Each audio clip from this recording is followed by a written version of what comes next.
I'm Joseph Spradley, and we're here with Move Nashville to kind of help highlight people in the community doing lots of really cool things. Today we have Sade Meeks here with Grits, and she's going to tell us a little bit about who she is and what Grits is all about. Well, you said my name. I'm Sade Meeks. I'm a registered dietitian and founder of nonprofit Grits Incorporated. And Grits stands for Growing Resilience in the South. And our mission is basically to improve the health and well-being of our communities through an increased awareness of nutrition, food history, and culture. Kind of what led you to becoming a dietitian in the first place? I thought I wanted to be a chef, so I got my bachelor's degree in culinary arts. But because it was a bachelor's of science, we did a lot of science, and I learned that I really love the science part of things and of the food and how it interacts with our bodies. And so my junior year of undergrad, that's when I started exploring nutrition. And honestly, I didn't know what a dietitian did until I got accepted into my grad program, and I was introduced to this world of dietetics and registered dietitians. And that was something interesting for me to realize, because I had been in this space for so long, in the food space, but I never really understood a dietitian's role. And I think a lot of people are like that. Now I'm being a dietitian, I have a different perspective, but I understand a lot of people still don't really know what dietitians do. Can you explain a little bit about what a dietitian does? Yeah, and I think it's really multifaceted. A lot of times people think a dietitian just teaches you to eat your fruits and vegetables, but it's really more detailed than that. You can go into a lot of different areas as a dietitian. You can go into the hospital in a clinical setting where you're doing a lot of calculations or maybe recommendations for tube feedings or diets based off the person's acute or chronic condition in the hospital. Or you can go into the public health field where I am now, where I do a lot of diabetes education and also still touch a little bit on the clinical side of things. At the end of the day, we always provide medical nutrition therapy, which is basically how food interacts with your medical condition. And we are actually the only health professionals legally and licensed to provide this medical nutrition therapy. So you may hear the term nutritionist or a health influencer. They aren't legally able to provide medical nutrition therapy to treat a disease or some type of condition because they don't have the credentials. So we really do have some liability with our RD behind our name. So I think that's the major thing that distinguishes us from other health influencers or other health practitioners. What's your favorite part of being a registered dietitian? I think my favorite part is being able to create my own space, because I think there's a lot of different spaces in the environment that the dietitians can go into it that we haven't gone into. I was a marketing dietitian for a food company, just writing articles, and he gave me a new title. I became a marketing dietitian, and that's not a space a lot of dietitians are in. So I was able to bridge my writing skills and marketing skills with my nutrition knowledge to create this new space for a dietitian. So I think the ability to be creative and find different ways to use and highlight other talents that you may have to still reach this common goal, which is to improve the health of our communities. How did you start Grits, and what's kind of the mission there? It's a long story, but I try to make it short. My old boss, my former boss, who I was actually the marketing dietitian for, he was trying to build more relationships with RDs of color, because he understood that there was a gap between marketing to different cultures, because he said it himself. He's like, all our dietitians are white. So I pitched it to him that I could kind of start to merge into this space where I could be not only a marketing dietitian, but also the face for this company. And he loved the idea, but he wanted me to build a brand first. So when I was trying to build a brand for myself as a dietitian, I realized that I didn't want to build a brand. I wanted to build something bigger than myself.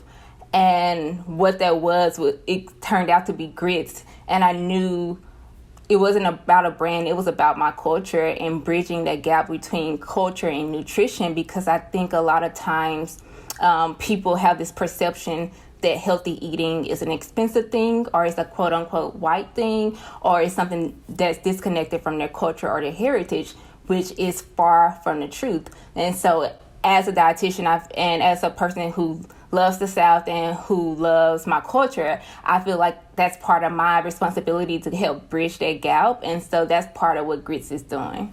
You said you were from Mississippi, yeah? Yeah.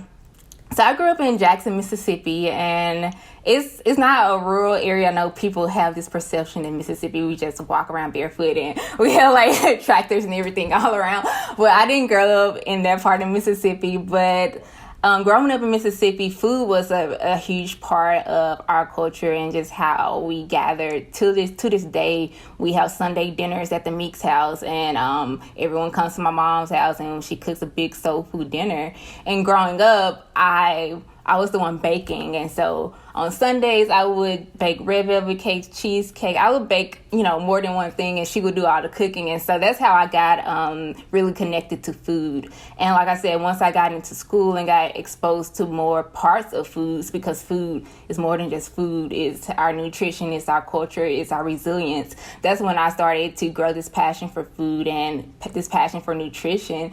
And now I see how it's all connected. Like I said, it's connected to our culture, it's connected to so much. And so my childhood really has laid a foundation to where I am now, and why my passion is where it is right now with Grits. And I mean, you talk a lot about, this connection between diet and resilience, and how do you see that being a good connection of having a good diet, a healthy diet, and being kind of able to take on all the challenges that are happening in today's world? Yeah, I can. I see that from a lot of different perspectives. I can go from a real science perspective and talk about nutrigenomics, which is how certain foods can alter your genome and make you more prone or less prone to certain chronic conditions. Like, food has a lot of power to kind of alter our genetic makeup, and a lot of people don't know that. So that's one way it helps us with our resilience if we want to go to the cellular scientific level. But just basic level, I just think about my ancestors and the generations before me. They grew up growing their foods, really high plant-based foods, and they also grew up facing challenges that we're still dealing with today, yet they were able to overcome it. And I definitely think food plays a role in that, because if you're not healthy, if you're not taking care of your well-being, how can you fight and overcome the stressors of the world? So just from that broad perspective and just seeing where we are now, I know food has played a role in that, because our African American food story is so rich and detailed, and that's one way we were able to preserve our culture is through food. And so I think that's how the resilience kind of connects with that. I know this is a really hard question, but what is your favorite food? I can kind of answer it. So I don't have a favorite food, but I have a favorite vitamin. I have favorite vitamins, favorite minerals. And my favorite vitamin / is actually a hormone is vitamin D. And I think mushrooms are one of my favorite foods because it's the only vegetable or food that you can find in the produce aisle that has vitamin D. So that's kind of like one of my favorite foods. Why is vitamin B so important? Vitamin D. And that's because vitamin D, oh my gosh, vitamin D is important for a lot of things. It helps with your immunity. It can help with gut health. Also, it can impact your mental health. A lot of people don't know that it's responsible for a lot of the mental health processes and making the hormones and that functioning. And I think that's one reason why a lot of people, especially in African American community, we deal with mental health issues. And I think an underlying cause is vitamin D. The more melanin you have, the harder it is for your body to convert the vitamin D from the sun. And I actually just got my vitamin D lab results back, and they weren't good. But I'm taking a supplement now.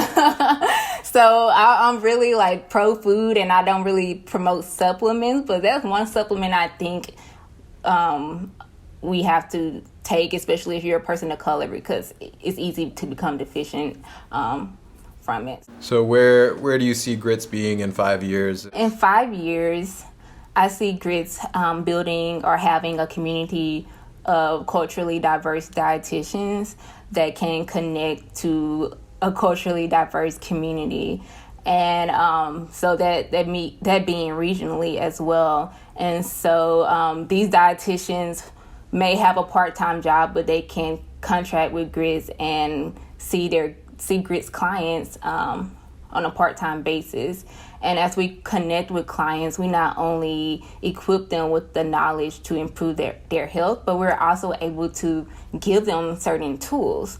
And part of what Grits wants to do is provide their clients with incentives, and not only incentives, but skills.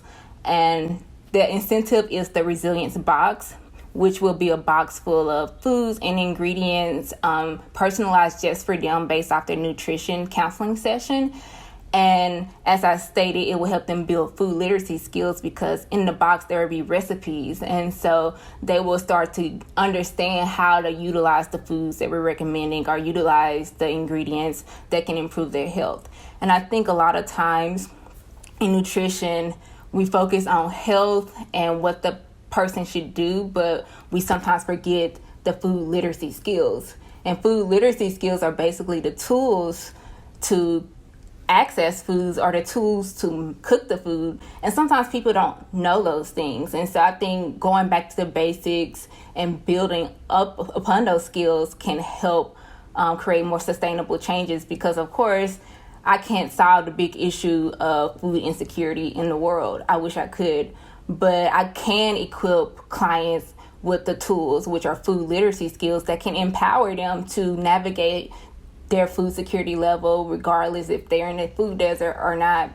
So that's what I see Grits doing, able to provide them with more skills and more tangible things as well, and being able to not just be in Tennessee or in Mississippi, but regionally. And I know Grits has the South in its name, but I don't want it to just be in the South. The South is actually a metaphor, because the South that basically represents the genesis of Black America. A lot of the food history that I talk about on Grits page and website it starts with the slaves and the enslaved, and just where we come from. And that's why I say it's so much culture and history in our food, because of that. And so I was disconnected from that growing up, though. I didn't really understand it. All I understood was soul food. For me, my African American food story is more than just soul food. And I think sometimes we put our culture in a box. And it wasn't until I started to reconnect to this history that I broadened my horizons and understood more about food and nutrition and how it connects to my culture. And so now that I have this connection, I want other people to reconnect with it as well, because it does require us to reconnect. And so that's part of what Grits wants to do as well. No, I listened to your podcast about sweet tea, and I learned that it actually started off of being green tea. It's a lot of crazy history out there, like crazy good history and things you didn't know. Like I don't know if you heard the podcast about the grits and how for Black Americans versus white Americans, I'm probably gonna say this wrong, but I believe it was the white grits was sweeter, but it was more expensive. But the yellow corn grits was less expensive, so that's what the Black Americans use, and that's why they put sugar in their cornmeal. So it was, let me start. So it was the white cornmeal versus the yellow cornmeal. And so, like I said, the white cornmeal was more expensive, the yellow cornmeal was less expensive. So that's what most of the Black Americans use, and they added their sugar. And so I don't know if you've heard about the sweet cornbread versus the non-sweet cornbread, and they say the sweet cornbread is the Black people cornbread, and the non-sweet is, that could be a stereotype, but there's some history behind it, whether it's a true stereotype or not. And so I like to just share those fun facts and just to, show how things are so related to our culture and history. And I think when we get that connection, it just gives us a different perspective about food, because I think sometimes people think food is just something we do to nourish our body, and that is true. But it's for enjoyment. It's for connection. It's part of our culture. It's so much to it, and so I love food. I'm a foodie, and so that's why I do what I do.